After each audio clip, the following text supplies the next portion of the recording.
Hello everyone. In my previous video we have learned how to express yourself, and today we are going to learn another new topic. So welcome to my English class. Before we start our activity for today, let's look into the meaning of this word. Well, what is the meaning of superstition?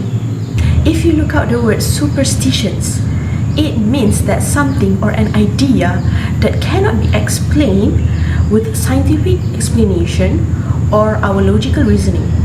It's coming from our ancestors and it has been around us for so many years. Does your mother often tell you this? Hey, don't sing in the kitchen. You will get married with an old man. So those are the few ideas of the superstitions in our culture.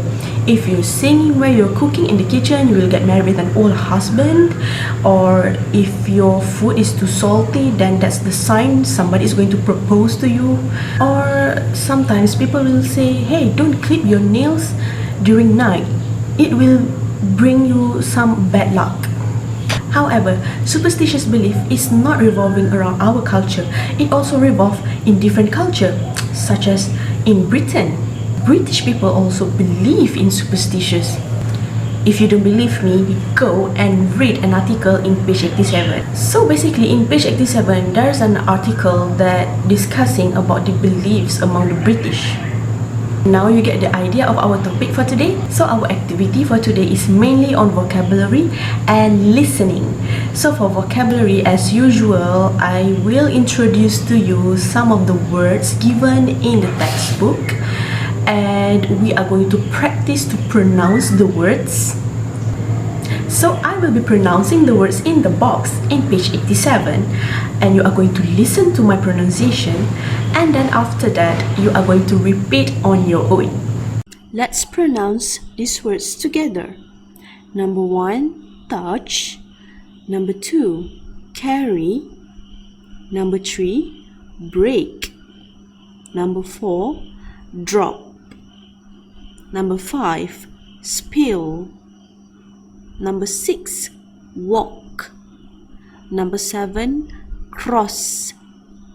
Number 8, open. Number 9, pick. Number 10, scratch. 11, meet. Number 12, put. Now, let's listen again and practice on your own.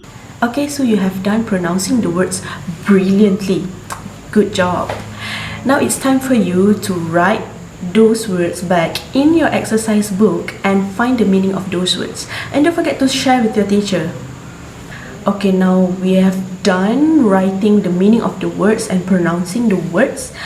Let's go to the reading part where you are going to read about the good and the bad luck with British superstitions.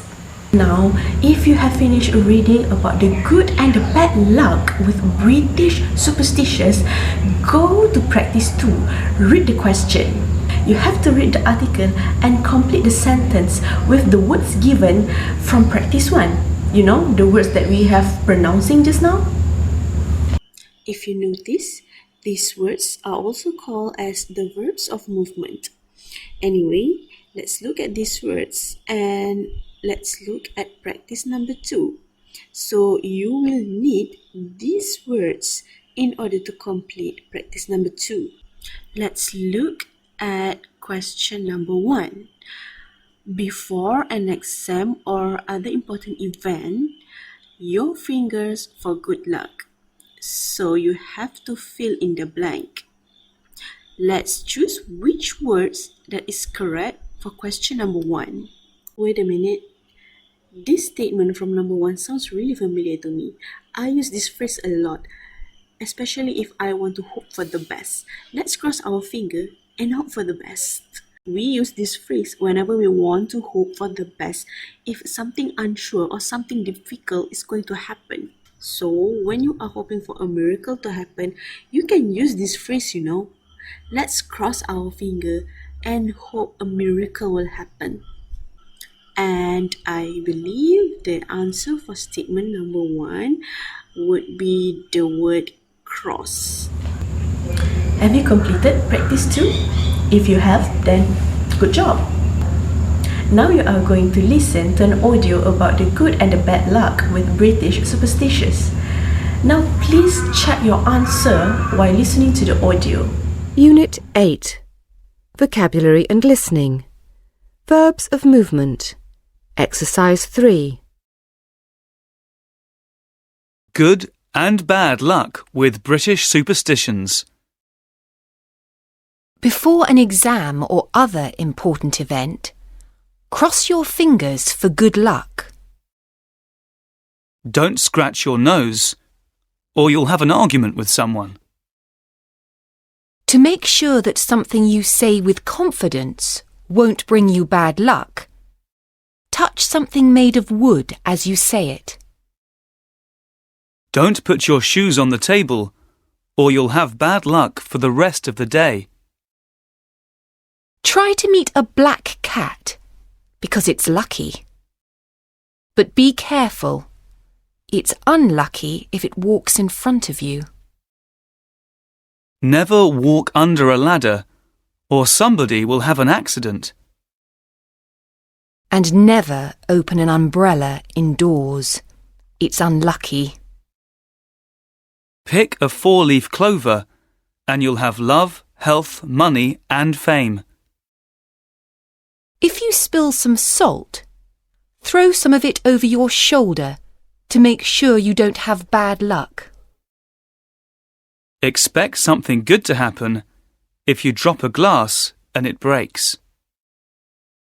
But don't break a mirror, or you'll have bad luck for 7 years. Carry a lucky charm with you to make sure you always have good luck. Well, you already knew there's like a ton of superstitious beliefs in other culture and other country. But what about our own country, Malaysia, and mostly in our culture? I'm sure you have heard a lot of superstitious belief. Why don't you share it with me? So before you start writing, please think first. What are the superstitious beliefs that you often listen or heard from your parents or from your friends or from your relatives? Well, for me, I always heard that if you don't wash your feet before you go to bed, then you will have a nightmare. However, people also say it's lucky to encounter a butterfly flying around in your house because that's a sign that someone will come to your house that day. How about this? Have you heard people say if one of your eyelashes fall down on your cheek, that means someone is missing you? So, based on what we have discussed just now, can you write any superstition that you can find from your country? You can ask your parents or your friends if you have doubts about the superstition that you know. You can use the given sentences to begin your task. What are the things that people believe can bring good luck? Well, you can use the sentence given. People say it's lucky too. How about the things that people believe it's going to bring us bad luck? You can use the given sentence. People say it's unlucky too. Just write as many as superstitions that you can find. And don't forget to share your answers with your teacher. Whoa, now we have finished practice 4. I'm sure you have a lot of superstitious belief to write. Well, good job again. Now we are going to move on to practice 5, where you are going to listen an audio about a radio program. And you have to answer the question based on the audio that you will listen. Now, bear in your mind, when you are going to do a listening activity, you have to read first the question given before you play the audio. It is because it's easier for you to get the idea of what you are going to listen to instead of just hastily listen to the audio and you won't understand what is this person is going to talk about. Get the idea first and then listen to the audio. Listen as many as you want, because this is just practice. Unit 8. Vocabulary and Listening. A radio program. Exercise 5.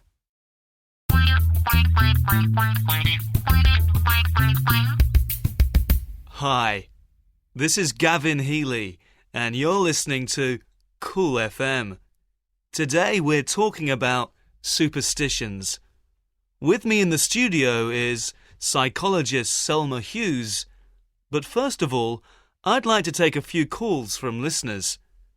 We've got our first call here from Becky. Hi, Becky. Are you a superstitious person? No, not at all. So you never say things like, touch wood, and you never cross your fingers for good luck? No, never. I don't believe in luck. Yesterday, my friend Helen said, "Oh, a black cat walked in front of me this morning. That's really bad luck.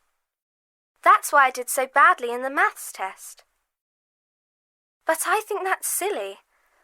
You do badly in the maths test because you don't work hard, not because you see a black cat. I see what you mean, yeah. Thanks, Becky. We've got another caller on the line now. Hi, is that Darren? Yes, it is. Hello. What do you think about superstitions, Darren? Well, I always thought superstitions were stupid, but I had an experience recently that made me not so sure. Oh? What happened exactly? I was on my way to school, and there was a ladder on the pavement. I didn't think twice about it, and just walked under it. But after that, I had a really bad day. I missed the bus and was late for school. Then I had an argument with my girlfriend. Everything went wrong. And you think that's all because you walked under the ladder? I don't know. Maybe it was just chance. But since then, I haven't walked under any ladders. I'm not surprised. OK, let's take our third and final call now. Hello, Tina. What have you got to say about superstitions, Tina? Well, my problem is that I'm too superstitious. Why? What kind of things do you do? Well, I'm always worrying about breaking mirrors or doing anything that might bring me bad luck. When I lost my lucky charm last year, I really thought something terrible was going to happen to me. And did anything terrible happen? No, it didn't actually. But that didn't stop me from being superstitious. It's become a bad habit, and I need some help to stop it, but I don't know what to do. Well, stay on the line, Tina, because Selma will have some advice for you right after this next song. I've been waiting to play this all morning. It's Superstition by Stevie Wonder. Well, how was it? How was your listening practice? I'm sure you will do fine. Now we go to practice 6, where you are going to listen to the same video again, and then this time around you have to write whether the sentence is true or false. So that's it for today. We have completed all the practices and we have talked about the superstitious belief in our culture. I think this is the most interesting topic for today. Well, thank you for watching me. We'll see you again next time, maybe. Bye.